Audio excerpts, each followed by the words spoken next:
मैं डीसी साहब का आपको पूछ रहा था, वो कहाँ पर है, उनको यहाँ रुकना है, मैं उनका पूछ रहा था।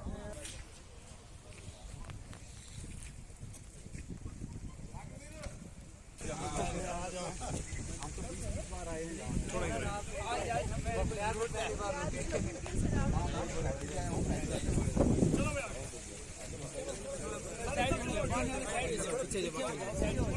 खुशी से खुशी नहीं, ये ले लो। ये आप देखिए, ट्रैफिक का फ्लो भी देखिए रोड पर। तो पहला स्टॉप है बफलियाज। बफलियाज के अंदर बस स्टैंड नहीं है, और बस स्टैंड की अवेलेबल जगह हमारे पास यही है आर पार। हम ये चाहते हैं कि इसको उधर से भी खोद के, इधर से भी खोद के इसको लेंटर डाला जाए आर पार, यही जगह हमारे पास निकल सकती है। क्योंकि यहाँ गाड़ियाँ रुकने का कोई भी जगह करती आगे पीछे।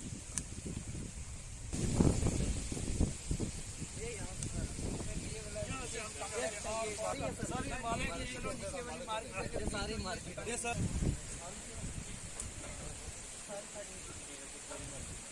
हम ये चाहते हैं आपकी बिल्डिंग में स्लैब डाला जाए, जगह भी अपनी दे रहे हैं, दुकानें भी दे रही हैं जी सर, ये सब कुछ ये वाला पूरा एक चीज। दूसरी हम साथ में ही बात कर, वो जो नीचे की तरफ हमने प्रपोज, उसके लिए भी यहाँ ये जगह देने के लिए सर तैयार है हमारे तहसील कम्प्लेक्स। ये वाली मैम ने फ्री ऑफ कॉस्ट सर, वो भी दूंगा 2 कनाल।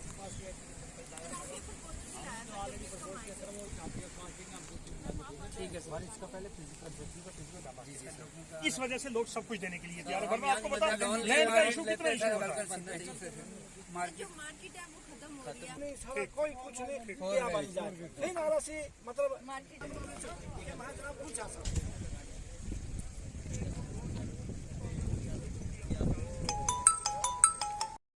हमारी मुश्किलात हल हों, और उसके बाद हमारे अपने स्कूल की तरफ से जो हमारे फोटो आपसे देखता है, तो हम ये इशार बिछा देंगे, जो आप देंगे। रियाज साहब, सुहेल साहब, हमारे जितने भी मोहतरम अफसरान की टीम यहाँ पर बैठी हुई है, सरपंच साहिबान, जो लोग पंचायत के साथ वाबस्ता नहीं है, उसमें भी बड़े सोशल एक्टिविस्ट लोग यहाँ पर आए हुए जो समाज की खिदमत करते हैं, सादक साहब, एजाज साहब, बहुत सारे लोग हैं। मैं सबका शुक्रिया अदा करने के साथ साथ मैं एक बात तो ऑन रिकॉर्ड कहूंगा, रियासत जम्मू कश्मीर के अंदर मुझे तकरीबन हर जिला के अंदर जाने का मौका मिलता है। जिस किस्म का डिप्टी कमिश्नर जम्मू कश्मीर के बाकी इजला के अंदर भी होते, तो रियासत के हालात जो है काफी हद तक वो ठीक होते।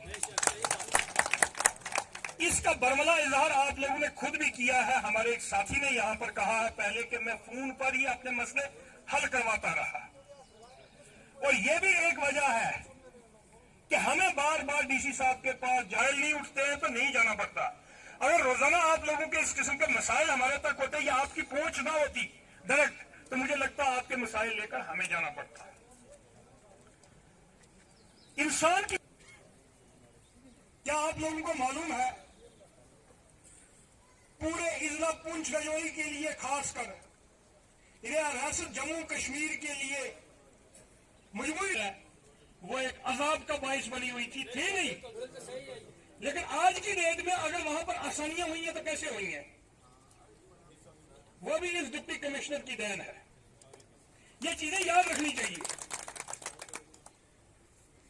मैं इसके लिए इनका शुक्रिया अदा करता हूं, और आप लोगों को भी इस चीज का मुबारकबाद की खातर, आपके मसाइल की खातर डिप्टी कमिश्नर साहब की जाती तौर पर यह ख्वाहिश थी बार बार कि मैं चंडीगढ़ के अंदर या दूर दराज इलाके में बफलियाज के अंदर जाऊं। इसमें मैं नहीं कहूंगा कि मैंने डिप्टी कमिश्नर साहब को यहां पर लाया या मेरे इसरार पर, क्योंकि डिप्टी कमिश्नर आपको मालूम है कि डीसी साहब से ज्यादा बोझ नहीं डालता, और जब आपको डिप्टी कमिश्नर का ओहदा दिया गया तो मुझे तो लगता है कि अल्लाह की तरफ से यह देन है, क्योंकि आप इसको संभाल सकते हैं। यह बजाते खुद भी उनकी ख्वाहिश थी, अभी 4 रोज पहले मोबाइल कनेक्टिविटी को देखते हुए 2 टावर इन्होंने सैंक्शन किए हैं, एक माड़ा बी के लिए और दूसरा टावर जो है बैर इलाके के लिए, जिसका जिक्र यहां पर हिल काका के हमारे एक साथी ने यहां पर किया था। मुझे लगता है बहुत जल्दी उनके लिए काम शुरू हो जाएगा। मैं ज्यादा इस पर न जाते हुए, चूंकि तमाम किसी ने चाहा है, उसने अपनी अपनी बात की है, उसी तौर पर इधर जो है तवज्जो देंगे। उसके बाद रह गया, मुझे लगता है कि पीएचई डिपार्टमेंट की जो कारकर्दगी है, इसको मजीद मैं एक्शन साहब से उम्मीद करूंगा कि हमें मजीद इस पर बात न करनी पड़े, क्योंकि इसमें मेंटेनेंस की बड़ी जो इशू है। बाकी स्कीम को आप छोड़िए, स्कीम चली नहीं चली। देखिए एक बड़ा इशू जो है इन्होंने बताया, हमारे ये जो है यहाँ पर मेंबर पंचायत ने इन्होंने बताया कि पाइप भी वहां पर बिछा चुकी है, तो सिर्फ जहां वहां पर उसको कनेक्टिविटी नहीं दी गई, उसको पानी नहीं चलाया गया। 3 साल हो गए। ये मुझे लगता है कि हमारे लिए भी बाइस शर्म बात है। हम आपको तो नहीं कहेंगे, अपने लिए कहेंगे, क्योंकि हम भी रिप्रेजेंट करते हैं, हम इस तरफ से गवर्नमेंट को रिप्रेजेंट कर रहे हैं। ये हमारे लिए भी एक जो शर्म की बात है। ये चीजें मेंटेनेंस का काम पहले करवाया जाए, जो एग्जिस्टिंग आपका सिस्टम है उसको मेंटेनेंस का काम करवाया जाए। साथ में बिजली के भी है। एक इंपॉर्टेंट इशू है, जिस साहब एसओ साहब भी यहाँ पर है, एडी साहब भी यहाँ पर है।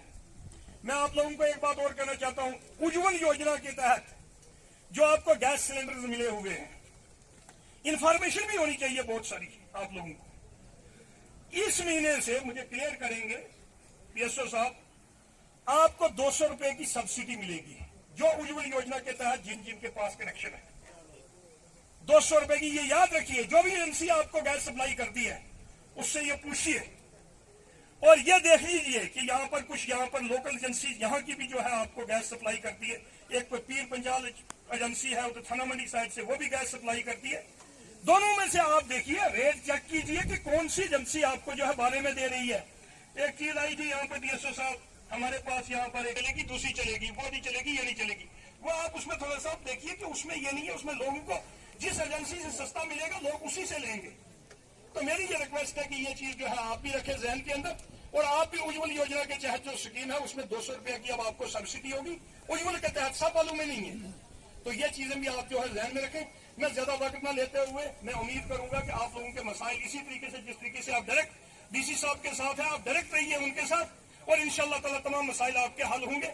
इसके अलावा डोक का मसला एक उठाया था तनाजे का, यहाँ पर मुझे लगता है करामत साहब ने वो एप्लीकेशन हमने जो है चौकी अफसर साहब हमारे जो है उनकी तरफ भेज दी है।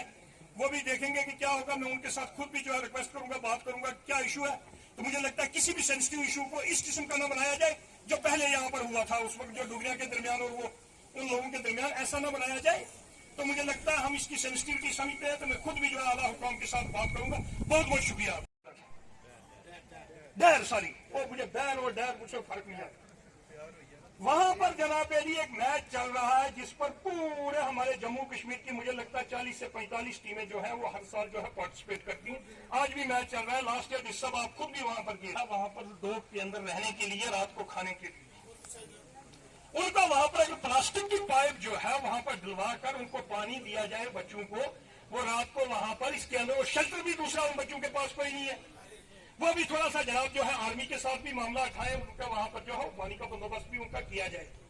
ये कुछ चंद मोटी मोटी बातें थी। मैंने कहा कि हिल काका के बारे में भी बात हो चुकी, माला के बारे में हमारे सरपंच साहब ने पहले बात की है, खालिद साहब ने, बीच साहब उसके बीच में मैं गांव के अंदर खुद गया हूं।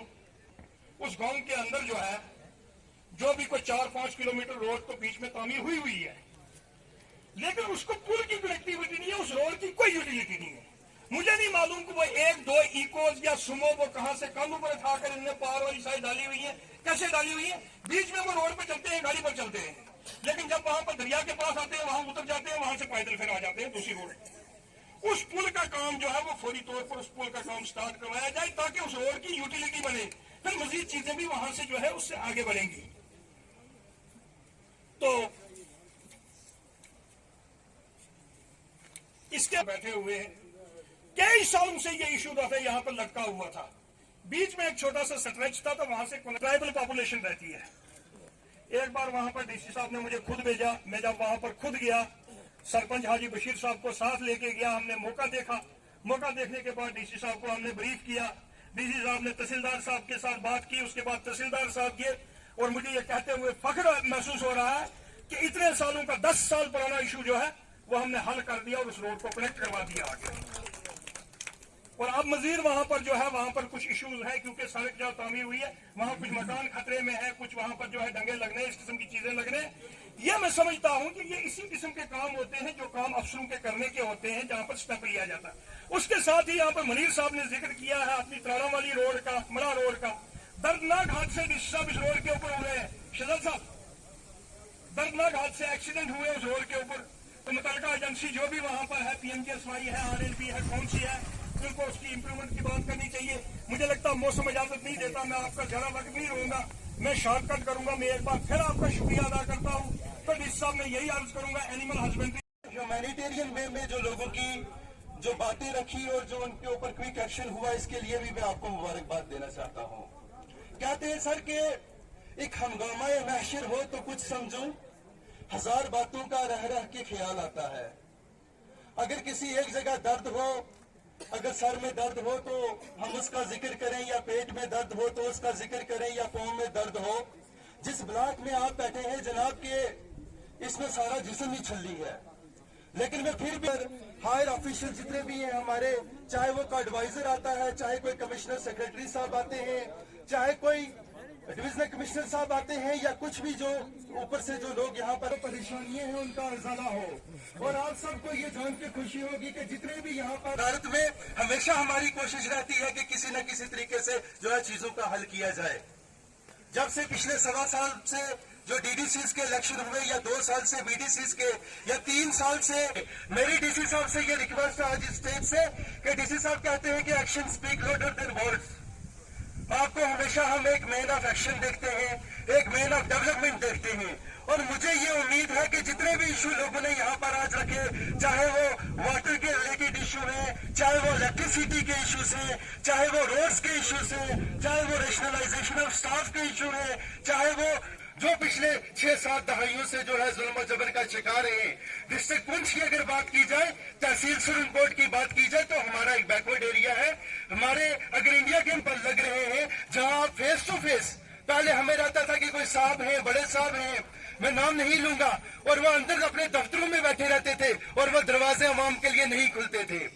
DDCs के इलेक्शन लड़ने से पहले मैंने भी नहीं हुआ, लेकिन आज मुबारक का दिन है कि आज फेस टू फेस अब सब लोगों ने अपनी फर्स्ट हैंड ग्रीवेंसी जो है वो डिप्टी कमिश्नर पुंछ और इनकी सारी टीम के सामने रखी, और आपको उसके इमीडिएट DDC के चेयरपर्सन शफीक मीर साहब, जहां के DDC के मेंबर रियाज साहब, सुहेल मीर साहब, मेरे डिस्ट्रिक्ट के सरपंचस,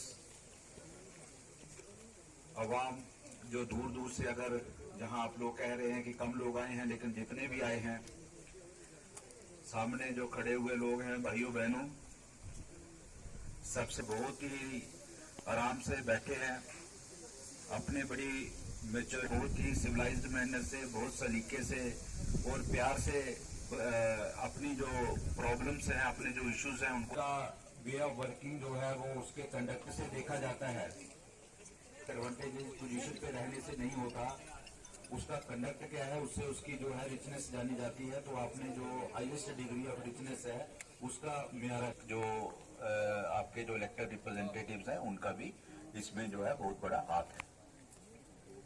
आप लोगों ने बहुत सारी बातें रखी हैं, लेकिन मैं ये कहना चाहता हूं, मैं कोई भाषण नहीं दे सकता हूं। दे सकती हैं जितनी आप चाहते हैं, चाहे उतनी नहीं बदलें, लेकिन कुछ तो मेंटली बदल रहा है। आपको आज मुझे इस बात की सेटिस्फेक्शन नहीं है जिस ढंग से सरपंचेस अपने आप को पेश करते हैं। आपको सरकार ने एक ऐसा सिस्टम दिया है जो आपको पहली कतार में खड़ा किया है, लेकिन जब भी आप बात पे आते हैं तो आप पहली कतार में आते हैं। तो इस चीज को बदलना पड़ेगा, आपको समझना पड़ेगा कि आप लोगों की पावर्स क्या है, आप लोग क्या कर सकते हैं, क्या नहीं कर सकते हैं। और आप लोगों का सरकार ने एडमिनिस्ट्रेटिव पावर्स दी हैं, फाइनेंशियल पावर्स दी हैं, लीगल पावर्स दी हैं और सुपरवाइजरी और मॉनिटरिंग पावर्स दी हैं आपको प्लानिंग में। लेकिन वो पावर्स जो है वो कुछ भी नहीं होती हैं जब तक आप लोग उसको समझोगे नहीं, पढ़ोगे